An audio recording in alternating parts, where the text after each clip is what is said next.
আমার অফলাইনে একটা স্টুডেন্ট সুন্দর একটি ম্যাথের কোশ্চেন করছিল। সেই কোশ্চেনটা কি জানো? তোমাদের গতদিন একটা এরকম একটা বেসিক দিয়েছিলাম, বলো মনে আছে? যে x two the power 0 is equal to 1, right? যে কোনো কিছুর উপর 0 দিলে 1 হয়।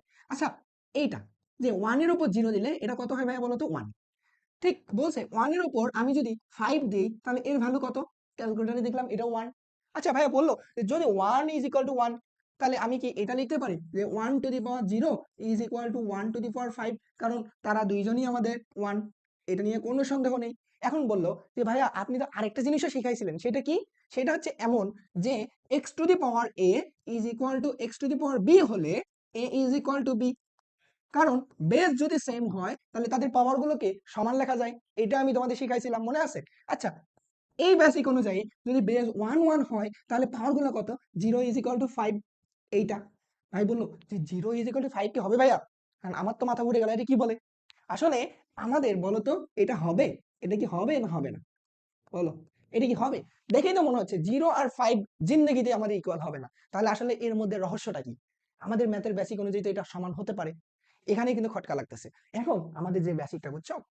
এইখানে এইখানে আমাদের ছোট্ট একটা ইনফরমেশন গ্যাপ থাকে, যেটা কেউ বলে না। কেবল ম্যাথ করার জন্য, এমসিকিউ করার জন্য আমাদের ধুমধারাকে এরকম থাকে যে বেস বেস সমান হলে আমাদের পাওয়ারগুলোকে সমান লেখা যায়। এখানে ছোট্ট একটা ইনফরমেশন আছে, সেইটা হচ্ছে এক্স কখনোই 1 হতে পারবে না। X is not is equal to 1। বুঝছো? এখন কথা হচ্ছে কেন? আমি তোমাকে এই বেসিকটা বোঝাচ্ছি। এটা বোঝার জন্য তোমাকে লগারিদমের ছোট্ট কনসেপ্টটা জানতে হবে।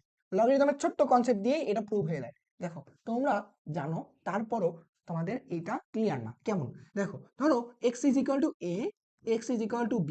এমন হলে বোথ সাইডে লক করে দাও। ধরো বোথ সাইডে লগ দিলাম, তাহলে log x two the power a, log x two the power b।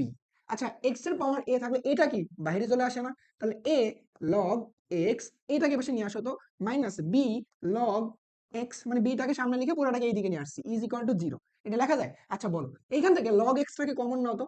log x common নিলে পরে থাকে কি বলো? a minus b is equal two 0। আচ্ছা, এখান থেকে আমরা জানি কি দুইটা জিনিস যখন গুণন অবস্থায় থাকে তাদেরকে ইন্ডিভিজুয়ালি 0 হতে হয়। হয় a0 না হলে a0, যে কোনো একজন 0 হতে হবে, না হলে 0 আমাদের হবে না, অথবা দুইজনই 0। এমনটাই তো। আচ্ছা, আমাদের কিন্তু এইখান থেকে টিকানো লাগতেছে কি বলতো? a is equal two b। কারণ আমাদের a is equal two b তো আমাদের প্রমাণ করবো, কারণ আমরা x two the power a is equal two x two the power b হলে এটা হয়। এই বেসিকে আমি এটা প্রমাণ করবো। তাহলে আমি এইটুকু বুঝলাম, আমি তো এইটুকু বুঝে গেলাম যে আসলে এইটুকু ইজ ইকুয়াল টু 0। কারণ যে a minus b is equal two 0 হলেই আমি লিখতে পারি a is equal two b। এই যে উপরে মাথাটা লেখা যায়।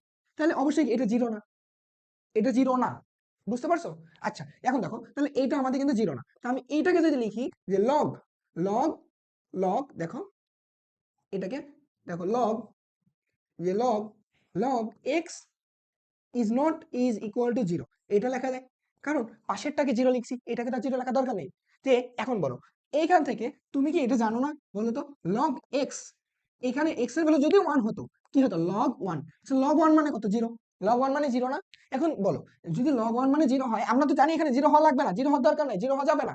তাহলে আমি জানি যে যদি এক্স এর ভ্যালু 1 হয় তাহলে 0 হয়, আর যদি 0 হয় তাহলে এই বেসিকটা আমাদের এখানে কাজ করে না। তাহলে আমি এটুকু শিওর হলাম যে এই ক্ষেত্রে যে x is not is equal to 1, x is not is equal to 1, কেবল এই জন্য এই কন্ডিশনে আমাদের a is equal two b লেখা যায়। তাহলে এখানে কি হবে? এখানে তো 1 ইজ ইকুয়াল টু 1 আছে, 1 to the power 0 is equal to 1 to the power 5, তাহলে 0 ইজ ইকুয়াল টু 5 এটা হবে না, এটা রং। এই কনসেপ্টটা আমাদের হিডেন ছিল। আজকের পর থেকে অন্তত তোমাদের কেউ এভাবে কোশ্চেন করে আটকাতে পারবে না। বুঝতে পারছো? ক্লিয়ার?